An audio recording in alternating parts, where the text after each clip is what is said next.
ఈ రోజుల్లో మీ ఫోన్‌లో ఒక్క ఓటీపీ వస్తే చాలు, మీ బ్యాంక్ అకౌంట్ మొత్తం ఖాళీ అయిపోవచ్చు తెలుసా? ఇలాంటి ఒక రియల్ సిట్యుయేషన్‌ని ఒక పల్లెటూరు కథతో కలిపి తీసిన మూవీ గురించి ఈరోజు మాట్లాడబోతున్నాను. 'అచ్యుత అవతారం'. ఈ మూవీ 2026 జూన్‌లో రిలీజ్ అయింది. So, total run time 2 over 10 minutes ఉంటుంది. అంటే సుమారు 130 నిమిషాలు. మేజర్ అడల్ట్ కంటెంట్ ఏం లేదు కాబట్టి ఫ్యామిలీతో కలిసి కూర్చొని హ్యాపీగా చూడొచ్చు. మెయిన్ క్యాస్ట్‌లో మాళవిక నందన్, అవినాష్ ఉన్నారు.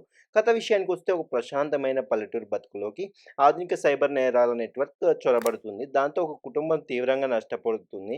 ఆ నష్టం నుండి ఒక యువతి లేచి ఆ మోసాన్ని బయటపెట్టేందుకు న్యాయం కోసం పోరాటం మొదలుపెడుతుంది.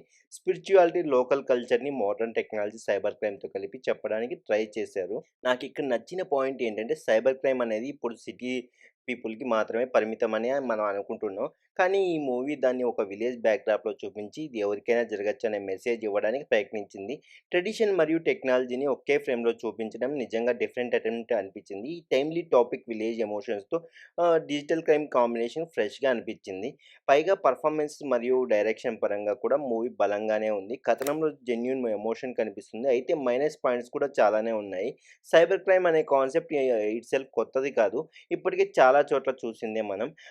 ఎగ్జిక్యూషన్‌లో అంత పవర్‌ఫుల్ ఇంపాక్ట్ లేదని అనిపించింది. మూవీ డ్రామా, ఎమోషనల్ సైడ్ ఎక్కువ కావడం వల్ల ఫాస్ట్ పేస్ థ్రిల్లర్ ఎక్స్‌పెక్ట్ చేసే వారికి పేస్ కొంచెం స్లోగా అనిపించొచ్చు. మీకు ఎమోషనల్ ఫ్యామిలీ డ్రామా ఇష్టమైతే దాంతో పాటు కొంచెం థ్రిల్లర్, కొంచెం సోషల్ మెసేజ్ కావాలంటే కొత్తగా ట్రై చేయొచ్చు. కానీ నాన్ స్టాప్ యాక్షన్ థ్రిల్లర్ కోసం చూస్తే మాత్రం కొంచెం డిసప్పాయింట్ అవుతారు. ఫైనల్‌గా చెప్పాలంటే నా రేటింగ్ 2.5 ఔట్ ఆఫ్ 5. ఎక్స్‌పెక్టేషన్స్ కంట్రోల్‌లో పెట్టుకొని చూస్తే వన్ టైమ్ వాచ్‌కే ఓకే అనిపిస్తుంది ఈ మూవీ. కాన్సెప్ట్ మంచిదే కానీ ఎగ్జిక్యూషన్‌లో మరింత పంచ్ ఉంటే బాగుండేది. సో ఫ్రెండ్స్, అది నా ఒపీనియన్. 'అచ్యుత అవతారం' మీద మీరు ఇప్పటికే చూసారా? మీ ఒపీనియన్ ఏంటి కామెంట్స్‌లో చెప్పండి. ఇలాంటి హానెస్ట్ రివ్యూస్ కోసం మన ఛానెల్ సబ్స్క్రైబ్ చేసుకోండి. That's it guys.